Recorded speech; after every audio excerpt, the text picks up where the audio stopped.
Until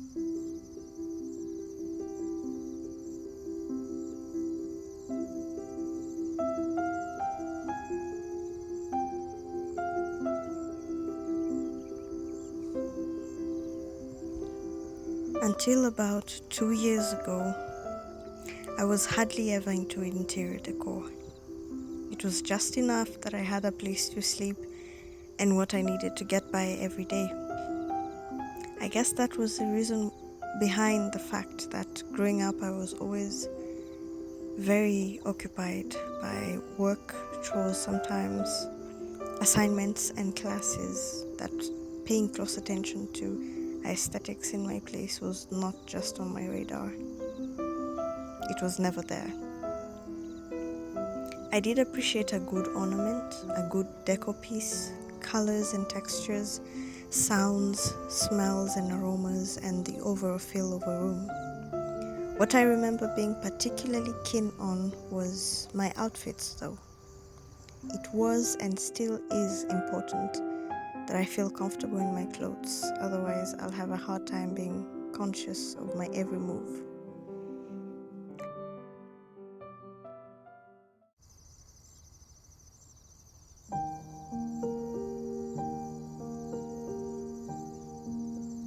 Currently, I have more time at my disposal than before, and I've found that the simple things of life, such as the weather, nature sounds, pets, books, music, beautiful decor pieces, indoor plants, activities such as gardening, only to name a few, are more prominent in the things that I take notice of and get more drawn to these days.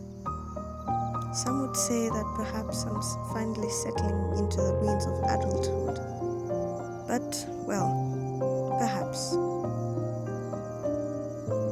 Almost every day, it seems like I get fascinated by the stuff that I used to consider unimportant.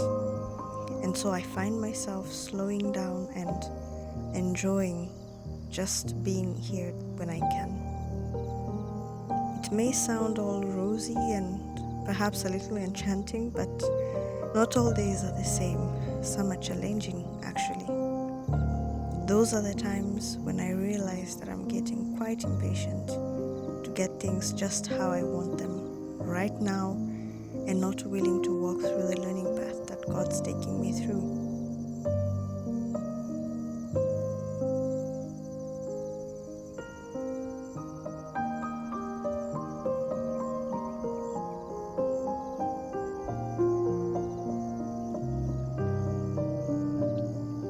However, shortly after such episodes, something always comes up that balances things off and lightens my mood by reminding me of God's goodness, lest I completely lose hope. I get reminded that He is still ever present, even in the midst of the worst days when I feel like giving up. I can't help but think that He makes use of anything available for the very reason of getting me to realize the fact that He will be with me wherever I go, and that all that I need to get by in life is a genuine relationship with Him, in which He makes me discover living as who I really am in His eyes. Well, that's a story probably for some other time. But to me, that's really precious.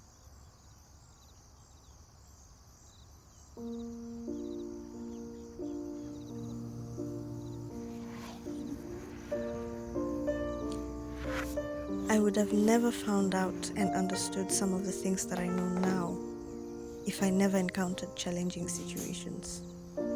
We sometimes learn better in molding times, as I usually refer to them, which in most cases are quite difficult. They always have an invaluable gem hidden in them.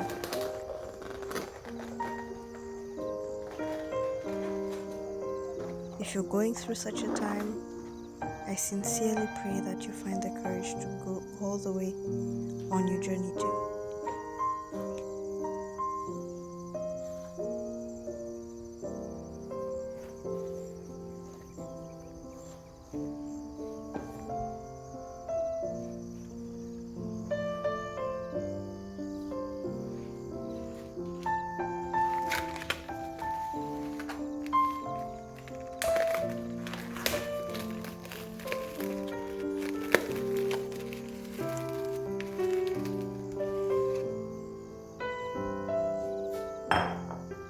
In all this, dear friend, remember that He is still trustworthy and His very nature is love.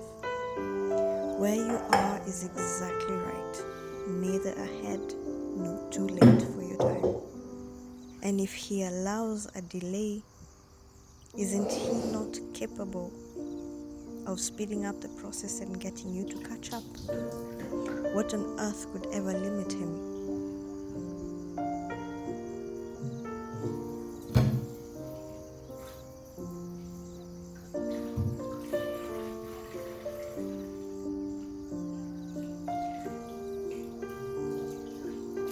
With that in mind, I find that comparing my journey to someone else's, whose details I do not understand, can be incredibly detrimental, especially when it breeds impatience to be in a similar state.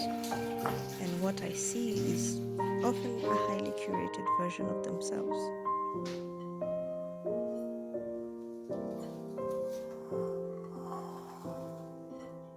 Everyone curates their lives before sharing something with a neighbor or a friend, myself included. And there's nothing wrong with that. It's only natural. So instead of looking through a rather distorted reality, what if I became contented to settle in the reality of who I am in God's eyes and in His Word?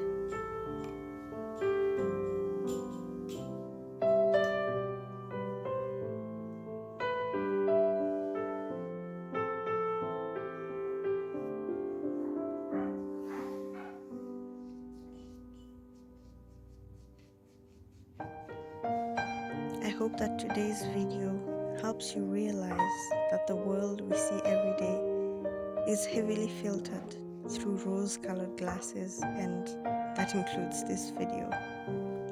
Life isn't all spotless and straight out of a fairy tale book, though sometimes I wish it were. It's just fine when there are bumpy rides. You are on a journey that is completely unique, customized to your very person, and you were born as a result of God's will and not man's.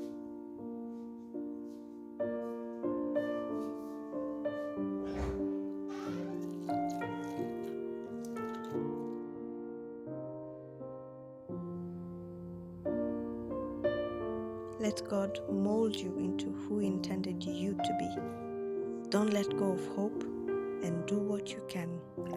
But remember, do not strain.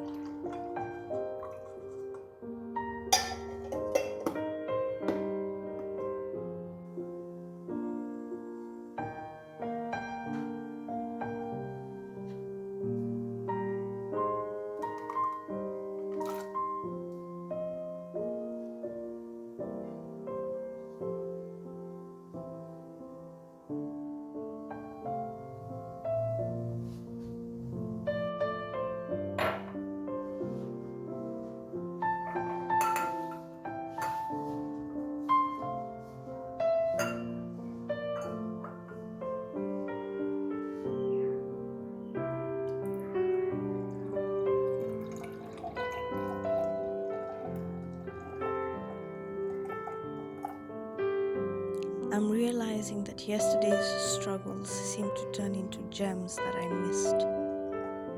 Focus on the present, on what's happening right now, and you'll notice that your life is rich, though not perfect, but it's just what you need.